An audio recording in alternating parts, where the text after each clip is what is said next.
welcome back. I hope you're doing well. So today we're going to talk about the costs of living in Paris. I mentioned briefly in my student life in Paris Q&A how much I personally spend a month by living in Paris as a student, but I didn't really go into detail that much in that video. I thought it would be just easier to make one big video where I really go into details of how much I spend in like each category, I guess. And I also looked into the statistics of life in Paris in general. I looked up some different websites to see what is like the standard price for each category. Before we start, I just want to remind you to please subscribe to this channel. I do a lot of content about life in Paris, student life in Paris, modeling, all that kind of stuff. So if you're interested in that kind of stuff, make sure to subscribe. And yeah, why don't we start? I just want to start by saying that I am not from the US. So the first thing is I don't need a visa. But if you're from the US and you're looking into moving to France, you will need a visa. But I don't know anything about this because I'm not from the US again. I'm from the European Union.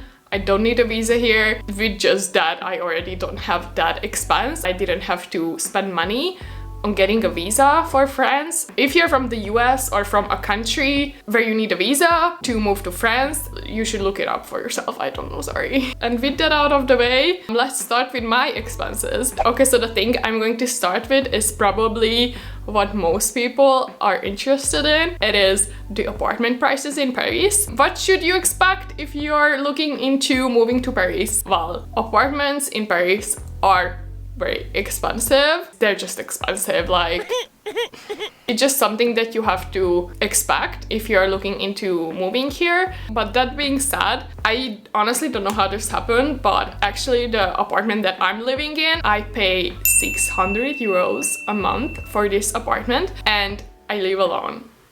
I know that I was really lucky with this apartment because it's really rare to find an apartment, but I do live in kind of like the suburb area of Paris, so I don't live in the central of Paris, so I do have to commute a little bit, but I pay a cheaper price than what I would pay if I would live in the central of the city in this type of apartment. So for me, it's completely worth it. I would rather travel like an hour and a half every single day, but live in a nice apartment. This is actually supposed to be an apartment for 3 people, but I still live alone. So I'm very lucky with this one. But this is not the usual price that you would find. According to the statistic that I found on the website Numbeo, which is a crowdsourced global database on consumer prices, the standard price for a 1-bedroom in the city center is 1,180 euros.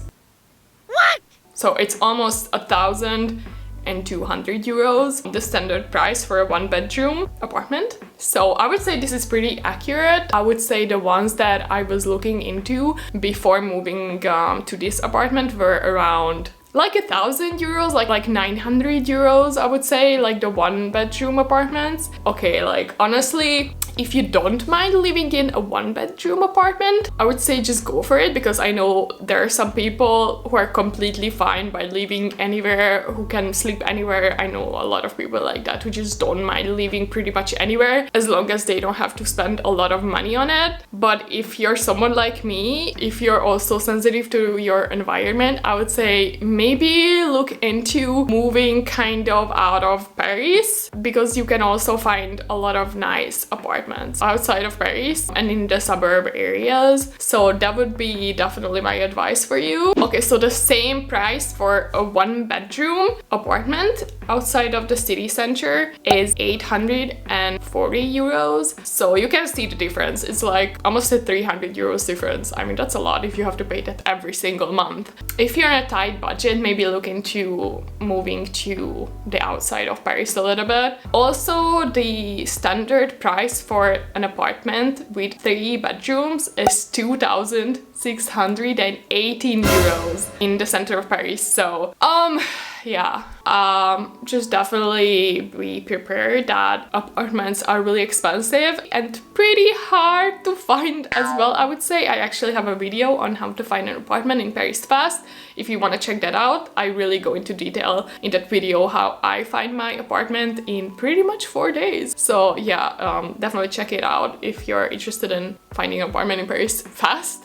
Also, there are other options if you are a student. I know a lot of you are students, so there are student housing options, of course, in Paris. This depends on a lot of things. Most of my friends who live in a student housing, they pay around 400, 500 euros a month. This can be more and this can be less. I know some people who pay like 800 euros, which is like ridiculous. I would never spend 800 euros a month and just live in a student hostel. You can definitely find cheaper ones if you apply in time. Also, there is a thing called APL, which is Aide personnalisée au logement, which is like a personalized housing welfare. This can reach up to 400 euros a month to help you pay your rent. I will put the links in the description for all of these websites where you can check if you can actually get this financial help. I will also leave the links for Campus France and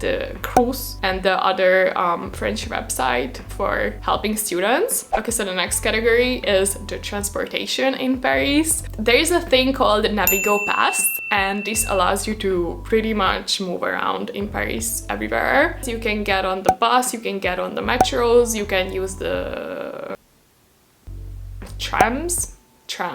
Is it called trams in English? You can use all the transportation system in Paris with this Navigo Pass. So the standard price for the normal Navigo Pass is 55 euros, and this is valid for a month. And I feel like I have to mention this. Just make sure that you buy this on the first day of the month, because even if you buy it in the middle of the week and you pay the 75 euros, it will still only last you until the end of that month. Just watch out for this. Also about Navigo passes, if you're a student and you have a student card, you can get the student Navigo.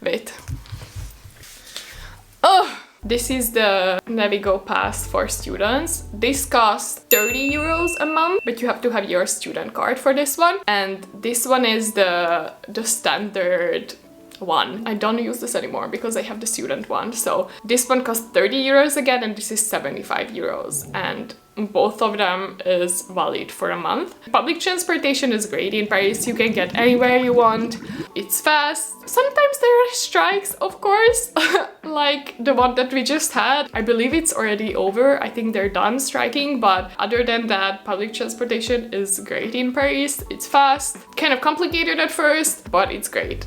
Taxis are expensive in Paris, I would say. I used to live in Bangkok, so compared to the taxi prices in Bangkok or even in China, taxis in Paris is just expensive. So yeah, of course there is Uber, and there is this new application called Bolt or something. If you're a student, just get this card, and yeah, this is the cheapest thing that you can use for transportation in Paris. Other than that, one metro ticket is 1.9 euros. It's kind of expensive, so I think you're just better off buying the monthly Navigo Pass.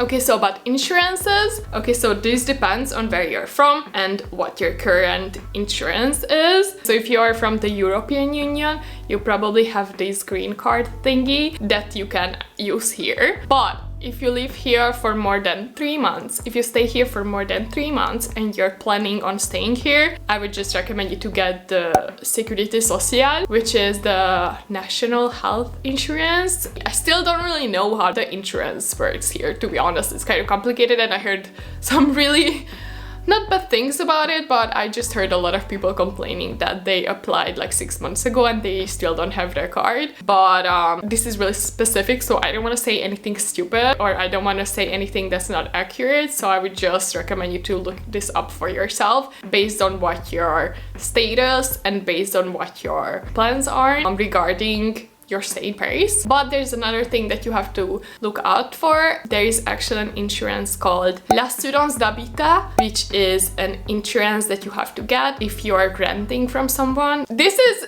still really complicated for me. Actually, this was explained to me in a way that, for example, if you make someone fall down, for example, a child in the escalator of your apartment building, your insurance would pay for their hospital fee. It is really complicated. I still really don't know why we need this, but you just need this. Like, you just have to get this insurance if you're renting from someone in Paris. So I pay 8 euros for this each month, which I think is quite okay. If you live with more people, you can get one and just like split up the price. But since I live alone, I just pay 8 euros monthly for this insurance. Okay, so the next category is your mobile plan, your internet data and all that kind of stuff. I'm actually with an operator called Free, and I believe I pay around like 8-9 euros a month for unlimited data.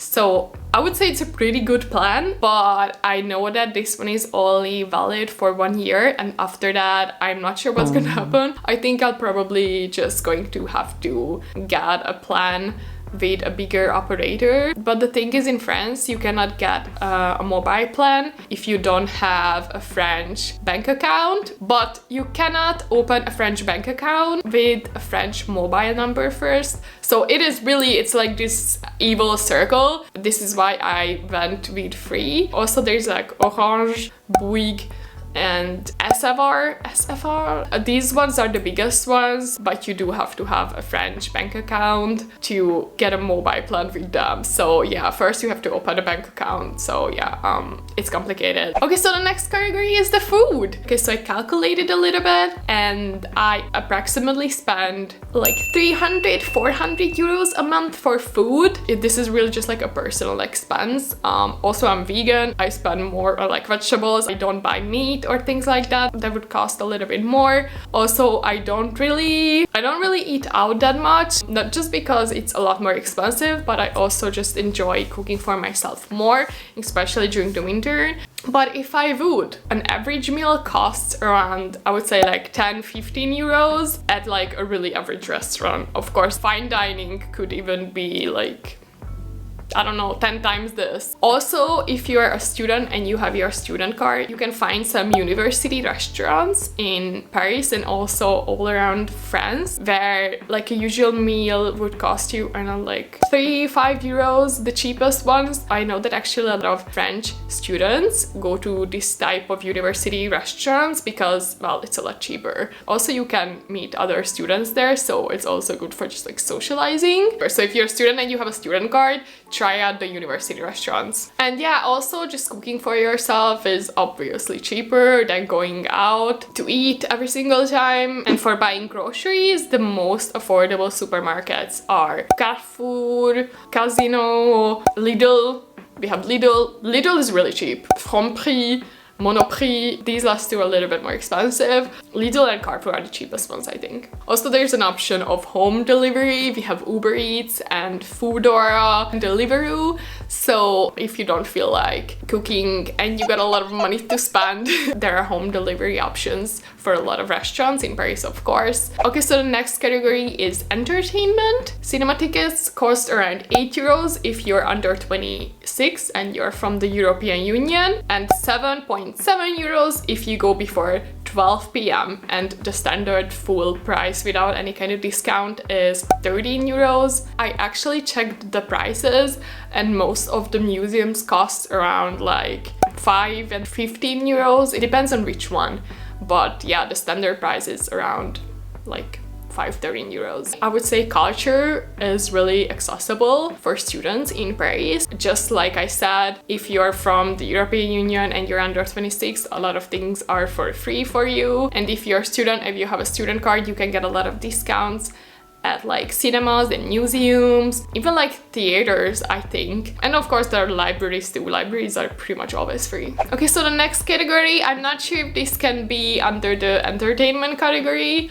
It is clubbing and going out in Paris. Okay, so Going out, I would say, is quite expensive in Paris again. I said this before in a video, I think, but if you're a student and you have your student card, in a lot of bars you can actually get a discount on alcohol. Wow. So that's pretty cool, especially in the university areas. Otherwise, you can still just go in the happy hour like time period where the alcohol prices are lower. But if not, from what I checked, a pint of beer usually costs around 4 to 7 euros, and a glass of small wine would cost around like 3 to 5 euros. So this is just like the standard price to just give you an idea. So yeah. Also about clubbing, it just really depends on which one you wanna go to, because some are for free, for some you have to pay. Also, a lot of offer you free admission between Tuesday and Thursday. So yeah, just check the ones that are free to enter before 12 p.m. for example, if you want to save money and still want to go out. Also, I forgot to talk about tipping while talking about eating out in France. So actually in France, all the prices shown already include the service fee. Of course, you can leave a tip if you want, but it's already included in the price. And yeah, I think this is the end of this video. If you feel like I left anything out, please comment down below. I think I pretty much said everything that I just checked my phone. I hope you found this video helpful, and yeah, let me know if you have any other questions about living in Paris and life in Paris and student life in Paris. I would be more than happy to answer it. Just again, please don't forget to subscribe to this channel and like this video if you have liked it. And yeah, I will see you soon. Bye!